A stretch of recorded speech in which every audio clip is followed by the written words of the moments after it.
Welcome back. We will begin by wanting to know from you the circumstances of your second kidnapping. How did it happen? Well, I would thank the journalists for coming spontaneously like this. I returned from the hospital in Bingo where I had treatment. If you look at my hands here, you'll see the different pricks that they have to draw blood. They did this about 10 times. So, and they discovered that I had slight things like trying to show their ugly head. So they made prescriptions. But when I got home, to take the medicines, I don't like taking the medicines on empty stomach. So I had a slight lunch, took the medicines, and since I came back from hospital, I was feeling a little dizzy. So I laid down to rest. I was not 10 minutes in my rest when I heard gun firing in my compound and even in the parlor. I was so taken aback that I ran out with a t-shirt on and a trouser. Luckily, I had these things on to find out what was happening. That were shooting guns even in my own parlor, in my parlor. As I opened the door and engaged on the corridor, I saw this young man with heavy muscles walk up to me and say, "Come," and grab me on my chest. I said, "Please, I'm just from hospital. Can you let me know what is happening?" You know, it dragged me because I was busy. He dragged me on the floor of my parlor, dragged me through the corridor here, through the yard, right into their car outside. And when they got there, just bundled me into, and as I described, they dragged me like a pig. I was nothing better than a pig. And when they put me into their car, or shuffled me into their car and were now going, those of you with cameras, if you look here carefully, they knocked me with their gun here about 5 times. They borrowed the gun. When the knocked, I said, "Please, you cannot knock me with your gun." He still knocked. I said, "You're an idiot to be knocking me like that. What have I done?" He knocked me again. Then when they gave me 2 blows on my stomach, said, "Look how your belly be." I said, "That's a healthy stomach. I should not have a hungry looking stomach like 8 patients like you." Say, "Yes, because we're dying in the bush." I said, "You're dying in the bush, but the things are not going rightly the way we thought they would go." Say, "Because they're black legs like you." I say, "I'm a black leg, you're a dark leg." They put this thing on my face, camouflage what? Mask. They masked me up, and when they masked me up, they were all along trying to block my nostrils from breathing. I said, "Please, if you want to kill me, let us go. You give me my charges. If I'm guilty, I tell you I'm guilty. Then you can shoot me. You don't have to strangulate me like that because you brought guns." I said, "These guns you're having are weapons of the coward. I believe in open dialogue." They took me, dragged me out of the car, through some muddy places, no shoes on my feet, and took me into what you call a cell, and sat me there on a hard bamboo bench. And that's where I slept for about 2 days. And I never ate, I never took my medicines. I'm hypertensive, I'm diabetic, plus the other medicines that the doctors had prescribed. I never took them. So that night passed. The following day, I didn't see them. The letter came and said, "Mr. Chairman, we can now talk." I said, "Yes, that's what I've been waiting for. You don't treat me the way you are treating. You drag me out of my compound like a pig that you're going to slaughter. Even the pig, sometimes you go behind and push it a bit. But you drag me on the floor. Me, Frundi, you did that. Thank you very much. God bless you." So what's your quarrel? They said they brought the cameras, to declare on a camera now that you'll get your people out of parliament, out of senate, and out of council in the next 24 hours. You have to say it here and now for us. I said, sir, you don't hold me at gunpoint to make such statements. You cannot do it. Sorry. I will not do it. Because you have to tell me why.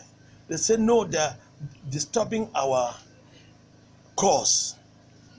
I said, why is it only the SDF parliamentarians?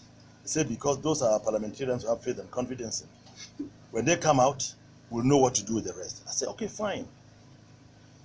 What I want to tell you on this media, that you're interviewing me, I was talking then to them, is that I will go to Yaoundé, meet my parliamentarians, senators, and we'll get the mayors, we'll sit down and discuss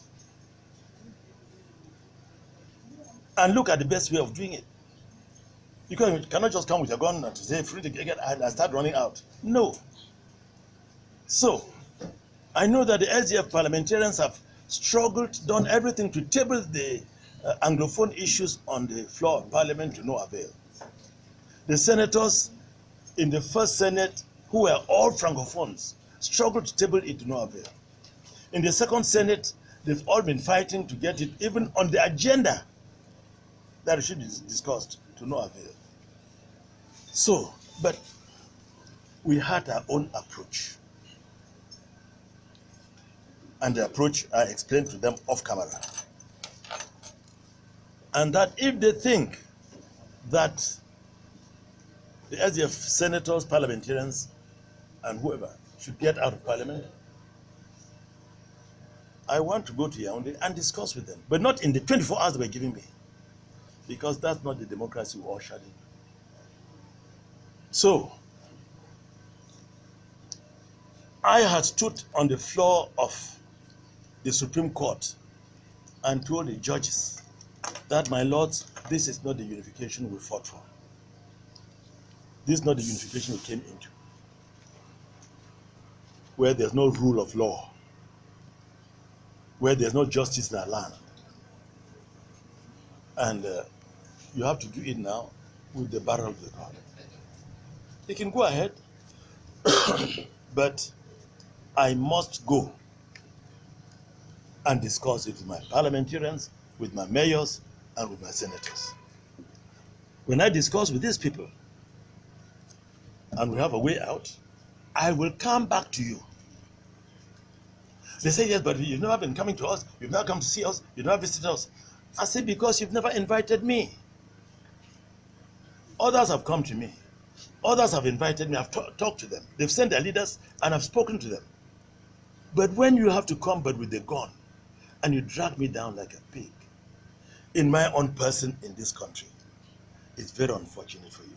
But I'm praying that God should forgive those who dragged me through my own compound in the presence of my children, shooting my bodyguard in my parlor. You see, two wrongs don't make a right.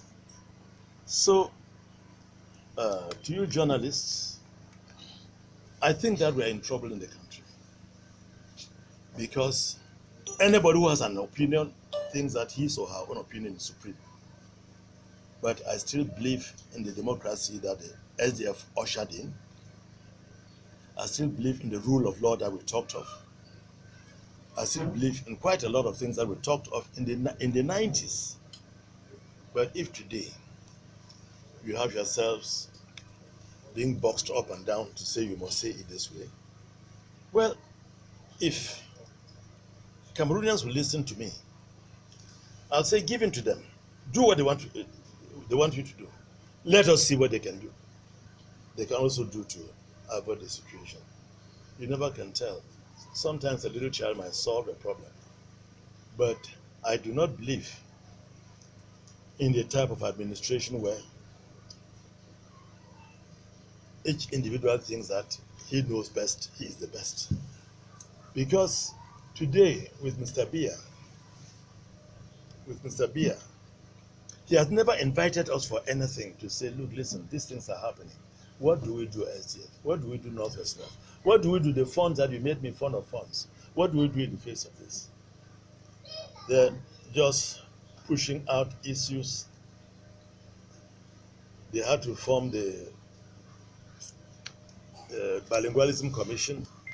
And in my wildest of imaginations, when I asked myself, what can bilingualism commission do in a situation like what we are going through in our country? They came up again with the disarmament commission. I started asking, are we honest in really trying to resolve the Anglophone problem? He sent the prime minister out here, while his former prime minister had come out here and agreed with what they wanted to do. So I told the boys that yes, you brought me here. Outside the maltreatment that your friends gave me by dragging me out, you've not tortured me, you've not beaten me. When I'm feeling dizzy with the cigarettes they were smoking, and I slept on this hard bench, which is what you had. So you truly brought me into a cell to say that you've captured Frundi. If capturing Frundi will make you solve your problems, you go ahead. If cutting Frundi's fingers or hand will make you solve your problems, please, let's go ahead. But I want to say one thing, that I still believe in a democratic option. I still believe in the rule of law. I still believe in letting people choose and take their own actions in the way that they want to.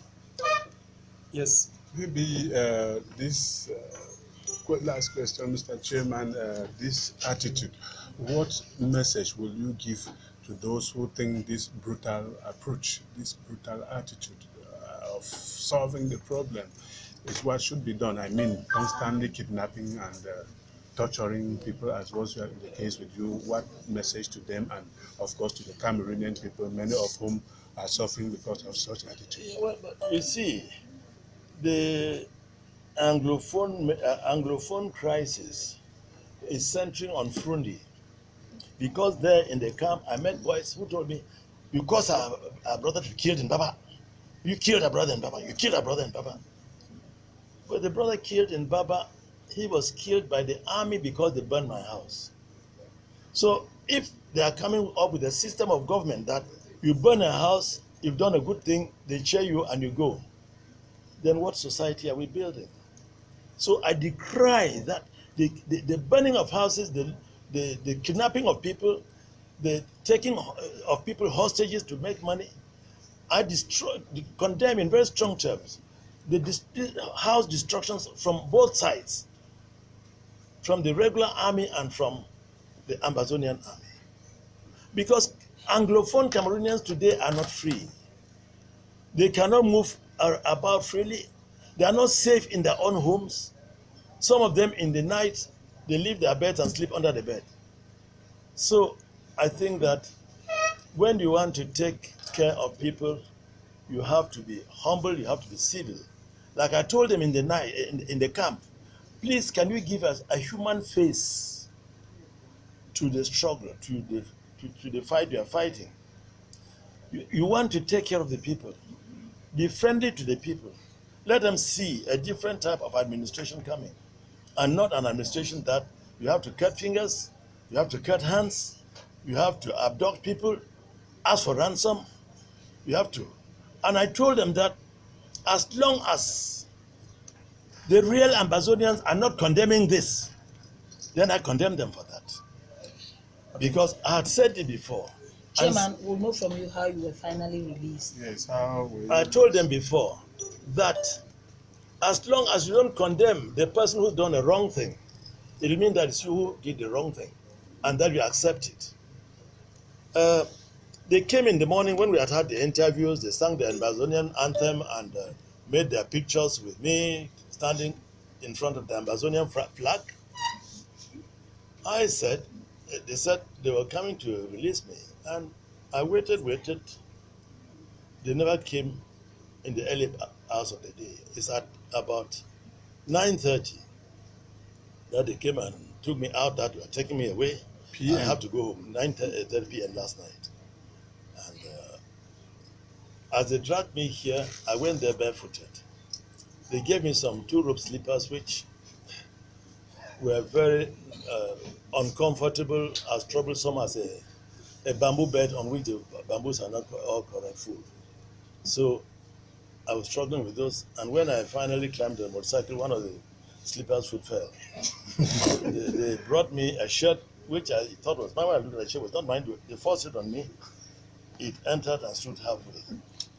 But when they took me, and the man who took me on the bicycle, on the motorbike, was still very insultive, telling me how I killed friends in Baba. As I condemn those who kill, I condemn those who burn. Chairman, Did they give you this food? last question. You had on several occasions maintained that some of these criminal activities or kidnappings are carried out by some, criminal gangs being sponsored by some regimes. Do you still maintain that assertion? I still maintain that. I still maintain that the Anglophones have a problem. I still maintain that the Anglophone problem should be looked into. I still maintain that there's the Anglophone marginalization. I still maintain that the Anglophones have been taken for granted. I still maintain all these things and many more that were said in the early days. But the children, in their desperate effort to resolve this, should not commit more faults and make more errors than what we are facing now. Thank you, Mr. Chairman, you haven't answered my question. That some of these kidnappings are carried out by some criminal gangs being Excuse me, sponsored by I some had regimes. answered this question before. And as long as the Ambazonian forces so far will not condemn that and also make an effort to arrest those that